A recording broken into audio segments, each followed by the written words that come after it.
A warm welcome to all of you on this presentation, Boosting Performance with HPUX on Integrated Systems.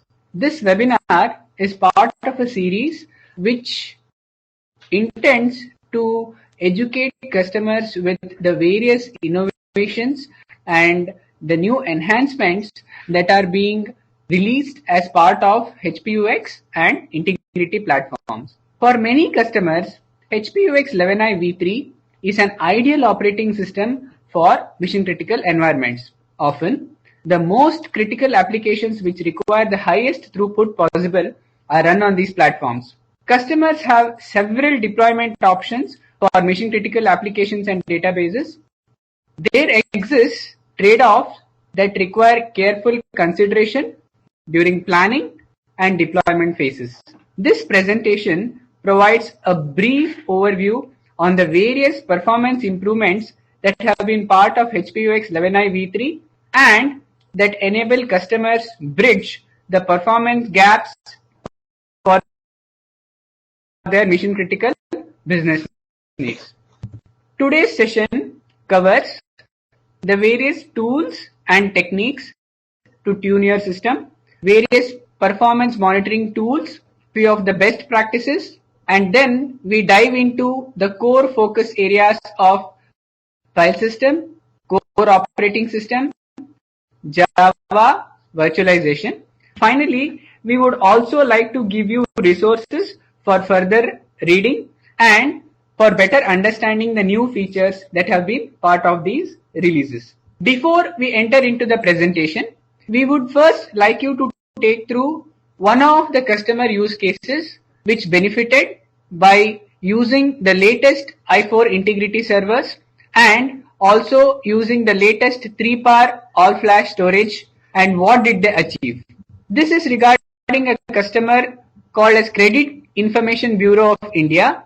Their objective was to enhance their IT infrastructure with fast and flexible systems that could meet the increasing demands of their business. Also avoid business disruptions while upgrading to the latest systems, and also to enhance the number of reports that are generated on a daily basis.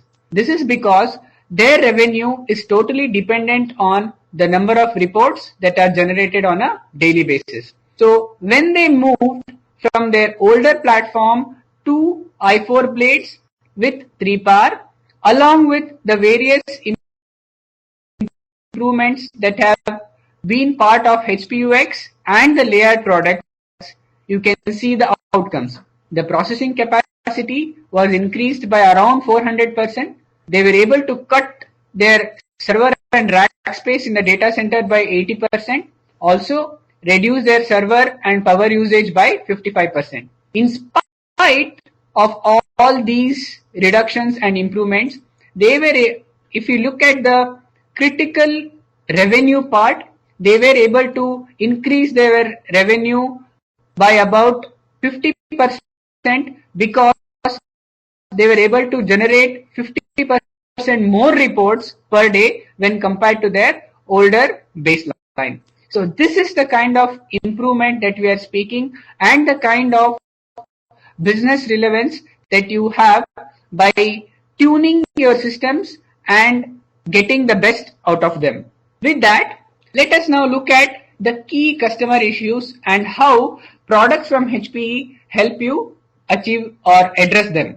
First, there is a constantly changing computational needs. Sometimes the computation needs are high, sometimes the computation needs are low. So your business should be able to adjust, and the systems must be flexible enough to handle these ever-changing business needs. HPE solutions scale better and ensure we provide you the right data at the right time with optimal cost.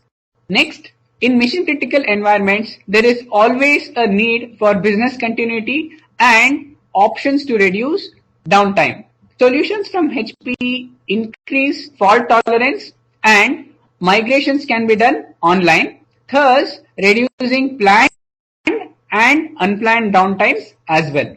Also, customers are always looking at ways to perform operations in a simplified manner and with least possible human intervention.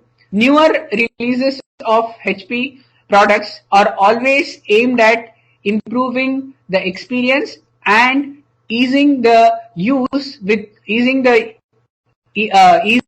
how better customers can use the same software with the newer versions. Finally, there is always a need to improve performance when compared to earlier releases. In today's talk, we would basically look at what are the various performance improvements that have been part of the various releases. Before we delve into the performance tuning process, let us look at some of the common performance problems that have been reported to us by various customers. Please note that this is a generic representation and categorization of various performance issues that have been hit. First, the majority of the performance related issues are with respect to resource utilization. Resource utilization may be CPU utilization, network utilization, disk service times. All of these fall into the resource utilization category. Next, we also see issues when scaling.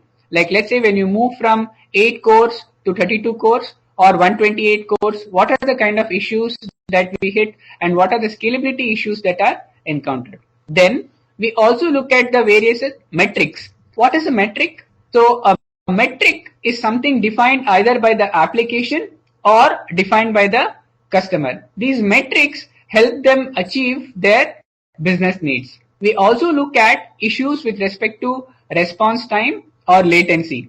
This is the time taken for a granular operation to complete, like a transaction, and is critical in environments that generate lots of data.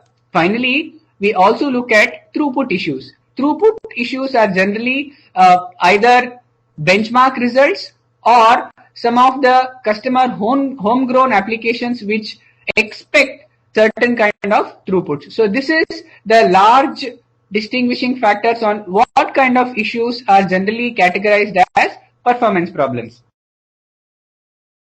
Now let's delve into how do we go about the tuning process.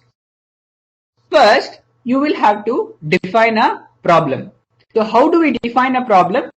A performance problem is generally defined in terms of metrics. What kind of metrics? We generally looked at it in the previous slide. These metrics are specific to applications in question or typically measured in terms of number of transactions that can be handled over a specific period of time. Once these metrics are identified, the problem is defined by setting a baseline and specifying an expected goal to which you would want to reach. So this is the process of defining a problem. Once you define a problem, the next step is to apply generic optimization. The performance of any application is affected by the various components of the system on which it runs, be it the hardware, the application software itself, or the software stack on which it is running. Applying generic optimizations recommended by the respective component can go a long way in extracting optimal performance from each of these components. However, since each application has its own characteristic functionality and behavior, some of these generic recommendations may not produce the best result, but they always serve as the starting point for the tuning exercise. Finally, we will have to identify and address bottlenecks. Any functional component that is running close to its limit may be constraining the progress of an application. This can generally be avoided by choosing a optimal starting configuration and then identifying the bottlenecks using various tools that are provided by HPE, and then finally tuning those components to remove those bottlenecks. These are at high level the 3 steps in solving any performance problem. So now let us look at what are the guidelines for each of these three steps.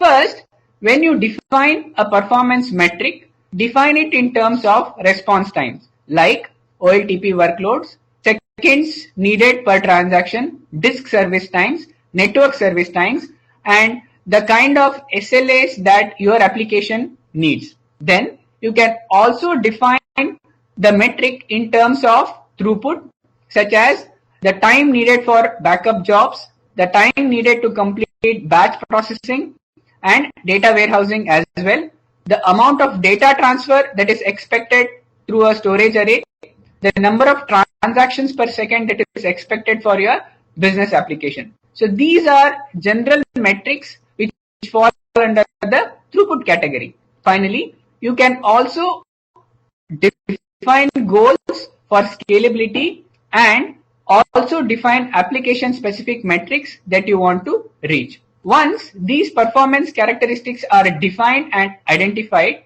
you will have to take both system as well as application perspective. When you look at the system and application times, you will have to see where is that time being spent. Is the system consuming more time? Is the application consuming more time? Is the bottleneck at the disk? Is the bottleneck at the networking side? Is the bottleneck at the number of CPUs that is consumed by the application? Once you take a holistic view of this, gather all the data and then go about resolving the issues. The final recommendation we give is always ask domain experts to ensure that every component in your application stack is tuned to give you the best performance result. Now that we have defined what is a performance problem, how do we define a metric, let us see how do we approach it and how do we reach our final goal. There are various tools that are provided by HPE to monitor performance at different levels. Now, let us look at the various layers of performance tools.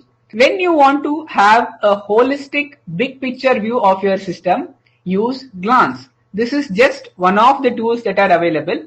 With Glance, you get various reports like CPU utilization, disk utilization, process listing, IO report, network report. With this, you will be able to find out processes that are hogging CPU or other system processes at different resource levels as well.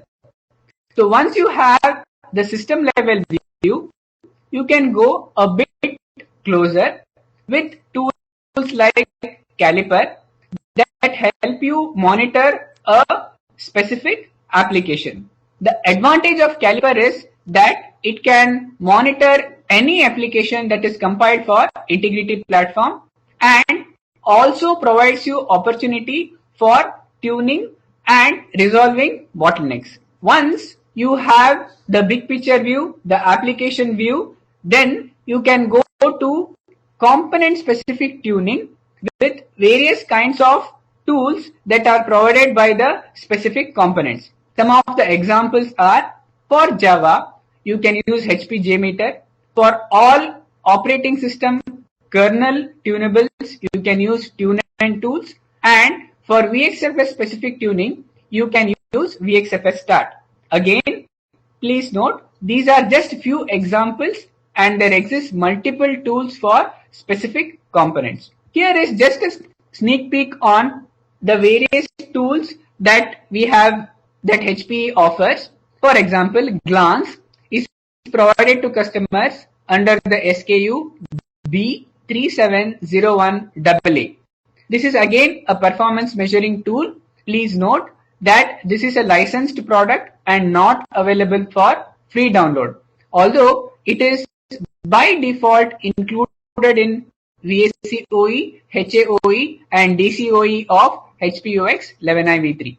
We have included a link which will help you go through the internals of Glance and generate different reports that can be saved for future references as well. Similarly, we have tools like Caliper and TuneN tools which help you monitor applications and set kernel tunable values to an appropriate value as well. So these links are available for you for further reading. Now, let us look at some of the best practices that are generic and recommended by HPE. Please note, these are generic recommendations and tuning specific to your environment might be needed to gain optimal performance. Let us consider the various components and areas. First, from a hardware perspective, the recommendation is to use 8 GB DIMMs for best performance. Then populate 2/3 of the memory per blade, which is 8 DIMMs per socket or 16 DIMMs per blade. Such restrictions are not applicable on Superdome 2 platforms. When we look at firmware perspective, always use the latest firmware recipe. Also, disable the dynamic clock enable at EFI using memconfig powersave off command. There is a careful trade-off that you need to look at this point from a firmware perspective, that disabling dynamic clock enable will improve application performance but will also increase the power consumption from a hardware perspective. So this is a trade-off that will need to be taken in your environment. So when we look at the compiler, take advantage of the latest compiler release of 2012 or later, which has which takes in the features provided by the latest Integrity i4 processors such as replay.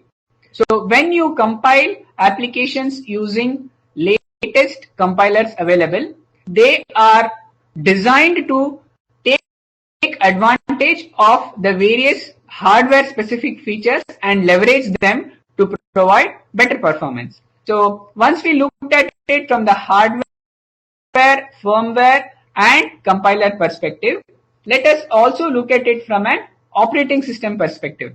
The March 2015 OEUR enhanced scheduler will help you take advantage of the hardware feature called as shared last level cache, which is available as part of Integrity i4 systems. This helps improve application performance. Whenever possible, try to collate both client and server processes to a single socket using mpshed command so that interrupts are better handled.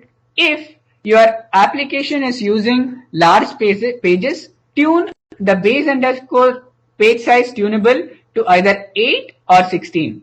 Please note the default value is 4K and tuning this to 8 or 16 needs careful consideration. You can gain better performance if your application uses large pages. Finally, the hyperthreading enhancements that are part of the latest Integrity i4 systems are leveraged by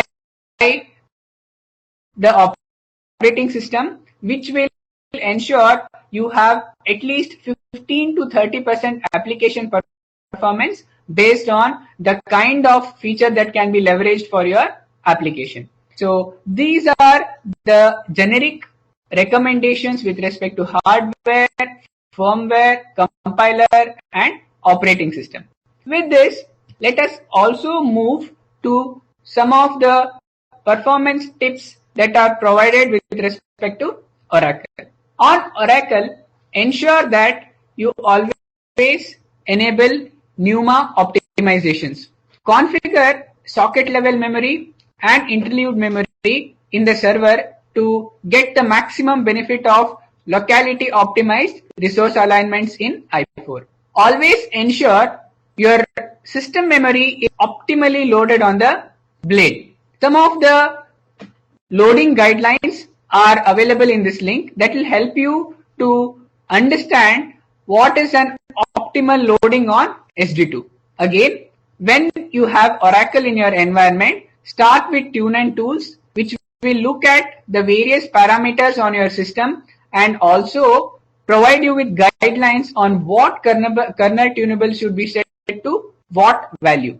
Enable concurrent IO so that parallel reader and writer processes in Oracle can take advantage of that, and the transactions per second are greatly improved. From Oracle side, always ensure scheduling and put all priorities at 180.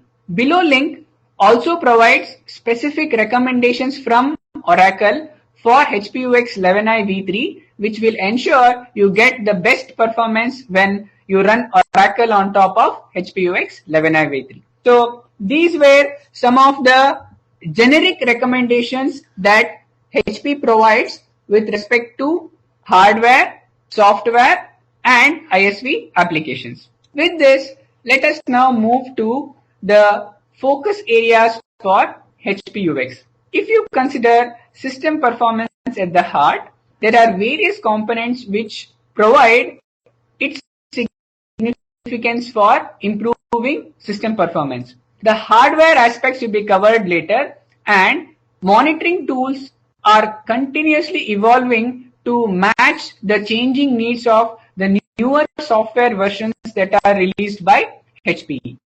For today's presentation, we will look at virtualization, Java, core operating system, and file system and volume manager enhancements. Please note, today's session is not about the next generation integrity servers, nor about the Fusion 2017 release that will be out shortly. Mostly, we will look at the software improvements that have been in the system for the last 2 years, and what are the kind of performance enhancements that Polson or i4 integrity servers provide. First, let us look into the deep dive of file system and volume manager performance. The theme of the latest 6.1 release was scale, utilization, recovery, and availability. With respect to scale, 6.1 introduced support for 512 TB per file system support. It also ensured with higher number of cores, the performance improvement is significant. So if you use i4 and 256 core systems, you are bound to get 10% improvement just by moving to the Veritas 6.1 release. We have tested the same internally in Estate Benchmark and verified that the results are for real. So the larger you scale, the better performance gains that you get. With respect to system utilization, delayed allocation feature provides up to 60% improvement for environments having large number of files. Where are such environments? We see such environments in generally telecom session files, which are created in huge numbers, but they are small in size, and also for sequential applications that do sequential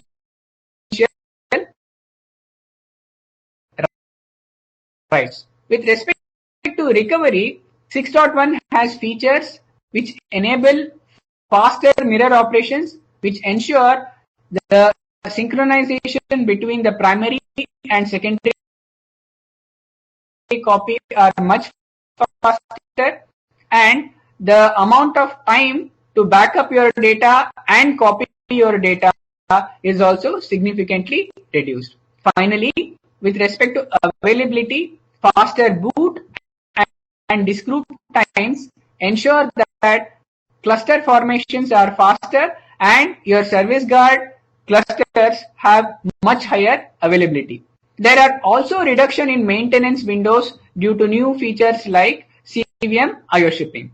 Now, let us look at the various pain points that customers have and what is the respective features and what kind of a benefit do we get. First of all, how can we enable parallel read and write operations? From a file system perspective, you can enable parallel read and write operations using an IO option called as concurrent IO. While mounting the file system, specify -o CIO, which will enable concurrent IO for all files on a given file system. Please note that the application must be intelligent enough to do disjoint read and write operations to take advantage of concurrent I/O.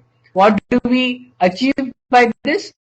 The performance of concurrent I/O is at 99% of the raw access. What that means is, if you stored your data on a raw disk or using raw LVM and used concurrent I/O, which is a file system feature, the overhead is such minimal in spite of providing you all the features of a file system to manage your data better. You can also look from the graph that it also performs better than Oracle ASM and when compared to plain VXFS or VXFS without concurrent I/O. So for applications like Oracle, we recommend you to use concurrent I/O. Now let us look at some of the specific areas that are pain points. Is there anything that HPE can do to improve the speed of Oracle operations? Yes. We have a feature called as cached ODM in file system, which is cached Oracle Disk Manager, which reduces time required to restore Oracle consistency. Again, these are all designed for Oracle 10G or later because these are dependent on the hints provided by Oracle on what this specific data is targeted for. With this, you can achieve 20% improvement in Oracle database operations. Next, if your data is spread across multiple directories or you have huge number of files being accessed across multiple directories, is there any solution through which you can remove the bottlenecks? Yes, we do have a feature called as partition directories, which helps in improving the speed of directory operations. You can gain up to 20% performance improvements using the partition directory feature in SDET benchmark. Now, let's assume your storage is spread across different vendors, and is there any consolidation solution available from file system? Yes, we do have dynamic storage tiering, which is hardware agnostic, automates the movement of data based on the frequency of access so that the right data is at the highest performing tier. This results in an improvement of up to 30% for applications that are read intensive. Finally, is there anything that we can provide to improve month-end or batch processing? Yes, there are improved read-ahead mechanisms which look at the reading patterns of your applications, be it either sequential or random, and adjust the read and write operations so that your application gets at least 10% benefit by just using this improved read-ahead mechanisms. Please note, each feature improves performance in specific area of the file system, and careful tuning is needed to optimize performance to your specific application. We looked at the features. Now let us look at some of the tunable values with respect to file system. So if you want to scale, use version 10, which enables support for 512 TB. If you want optimal read-write throughput, set the block size as 8K. And as mentioned earlier, while mounting, you could use concurrent I/O or direct I/O. Some of the tunables that you will have to look at is read preferred I/O and set it to a value to suit your application read patterns. Read ahead, on how much to read ahead is again based on your application, and discover direct I/O to ensure VXFS is able to detect how much to read ahead and how much to do direct I/O bypassing the caching mechanisms. Some of the system-wide tunables that you need to look is VX_NI node, on how many files do you anticipate to be opened on the system at any given point in time, and if your application does constant open and close of the files, you could also use VX_IFree time lag tunable to ensure reusing of inodes to improve performance. To look at all the tunables, we have a command called as VXFS stat that you can run for a given period of time. So that will look at all the parameters and suggest you tuning guidelines as well.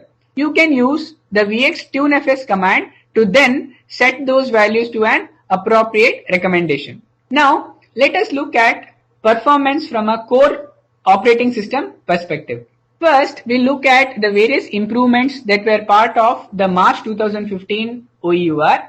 Is there any way that HPE can help balance CPU utilization? Yes. There are scheduler changes that have been made under hyperthreading environment to ensure CPU loading is balanced, which also gives you a benefit in Spec JBB 2013 scores.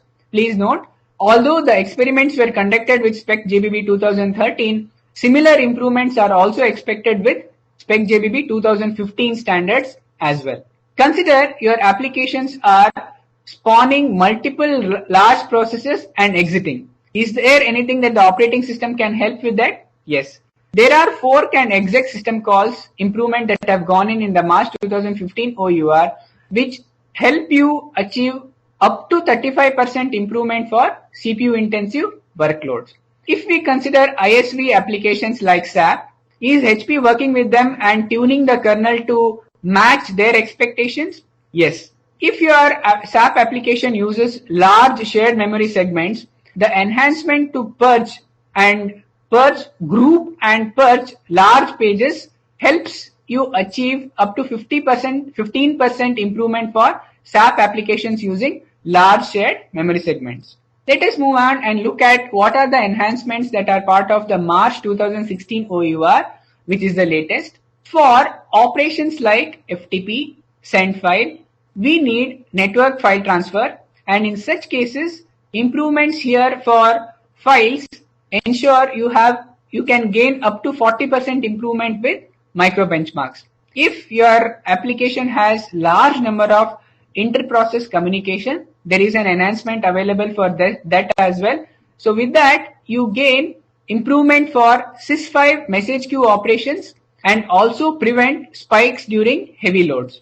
Is there any kernel improvement for memory read-write operations? Yes. The inline paging improvements in the memory management subsystem ensure that when there is a high file cache memory pressure situations, efficient paging makes read and write operations many folds faster. So these are the various improvements that are inherent in the HPUX operating system and come into picture at different times. Now let us look at what improvements have gone in with respect to Java. The direct generic guideline that we can give is please move to Java 8. What do you achieve by moving to Java 8? Here is an example from the Spec JBB 2013 scores.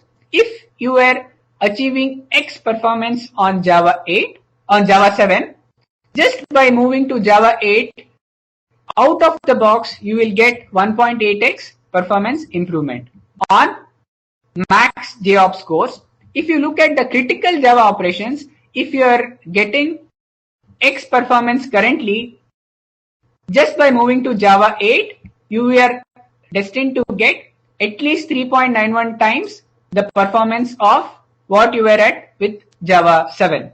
Again, please note, these experiments were conducted with Spec JBB 2013 and similar or better results are expected with Spec JBB 2015 benchmark.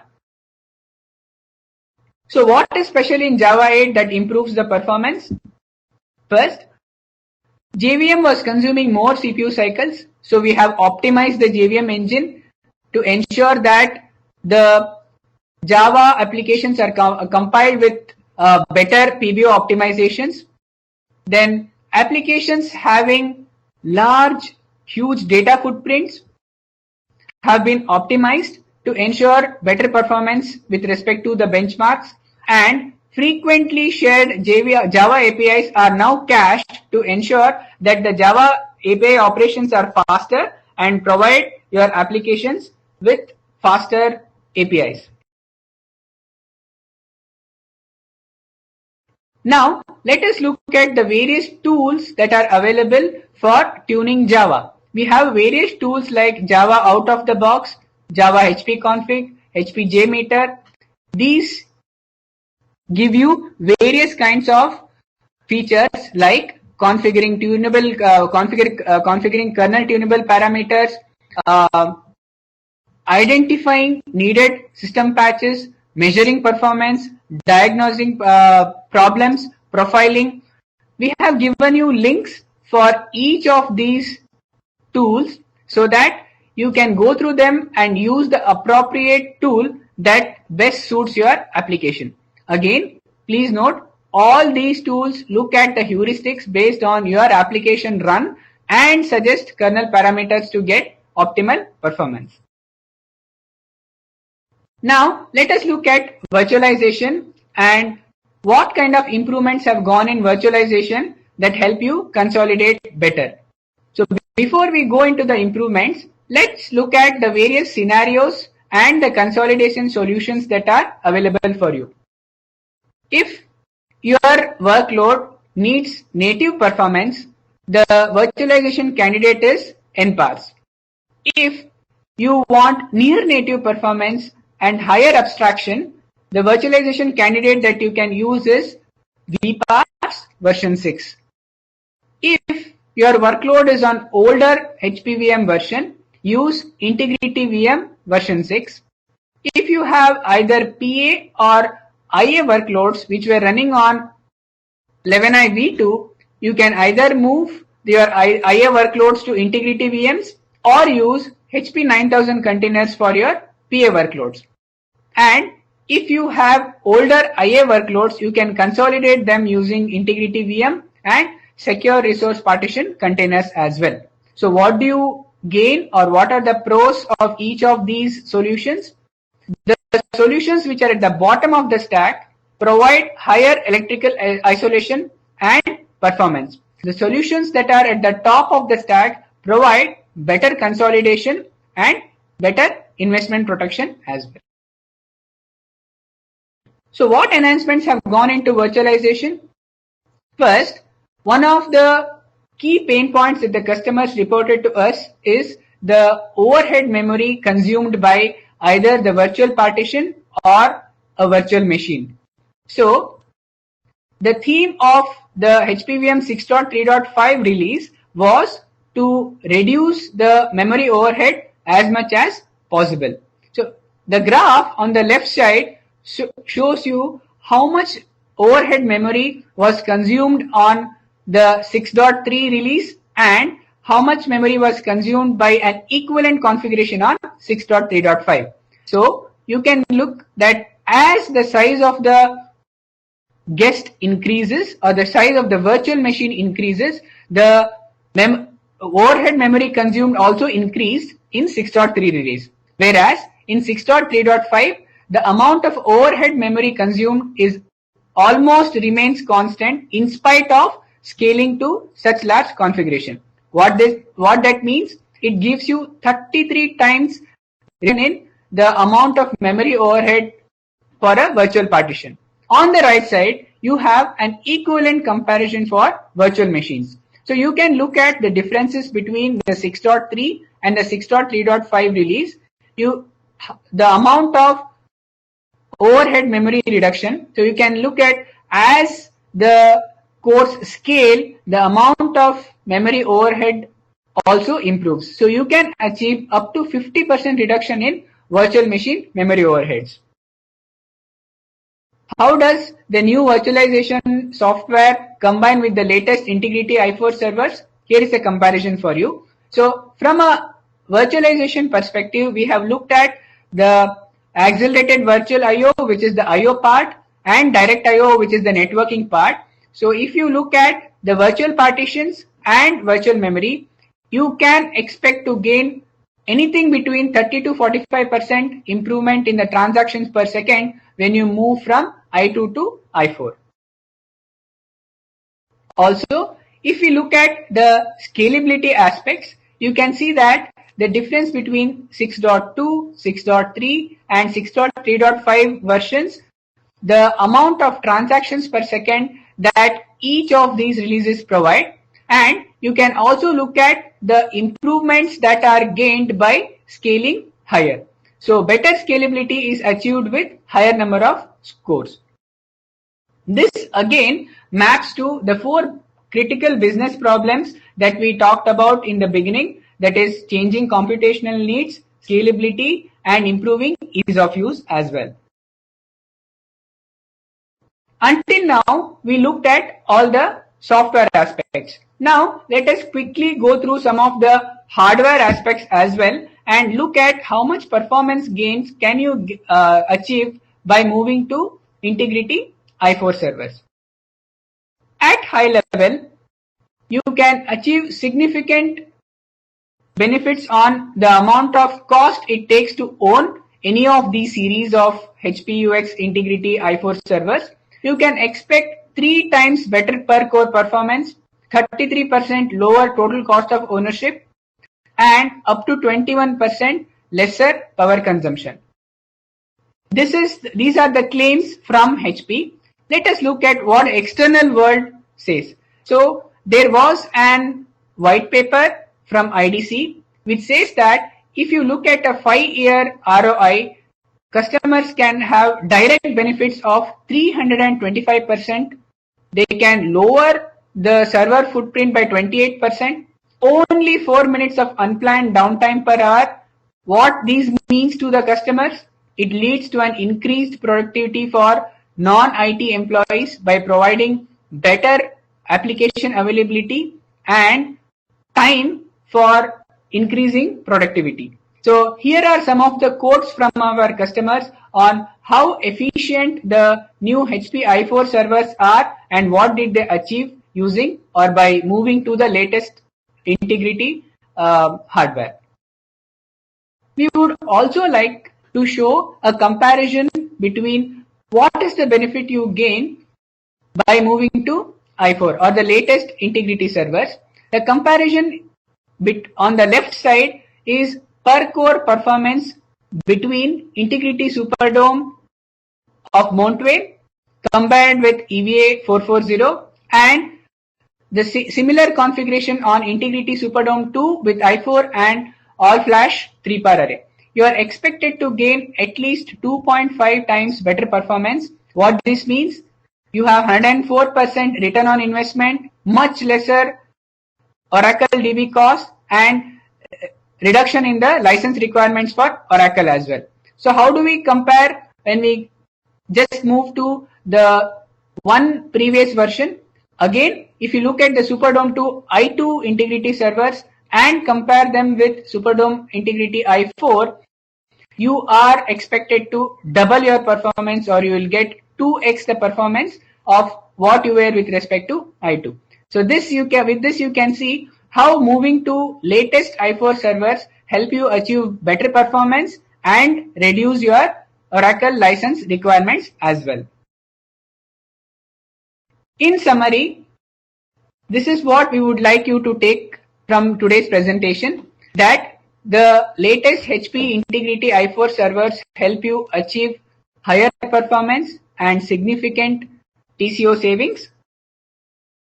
Out of the box performance is delivered by upgrading to the latest software. The recommended versions are for file system and volume manager use 6.1.